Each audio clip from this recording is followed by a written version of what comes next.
One of the most popular fish in the northern ranges of North America is the walleye.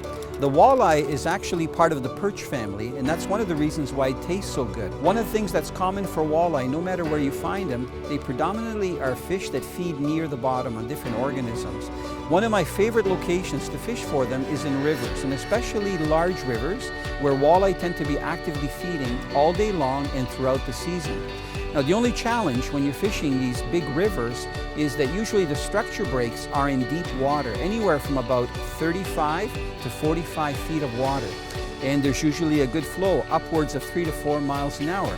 So this is where it helps to have electronics, so you see where the actual structure breaks are, and also use heavier jig heads to deliver whatever you're using, whether it's bait or plastic grubs, because I'm actually giving that plastic grub action with the size of my jig head. And one thing that is most important for me is to use a thin, low diameter braided line. A lot of times I'll actually spool up my line when I'm right in the boat because I want to make sure that I have fresh line.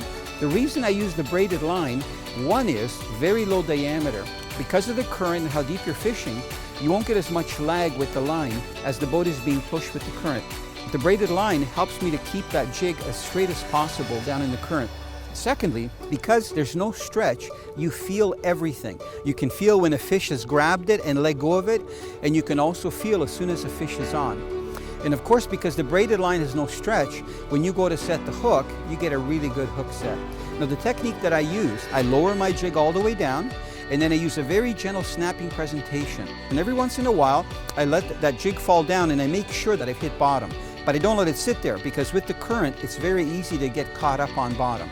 So very critical to use a no stretch line. A braid comes in really well, and I use the Sufix 832. And also very important to keep the boat so that you're as vertical as possible with the line. And if you do that, it usually doesn't take long before you get a walleye on.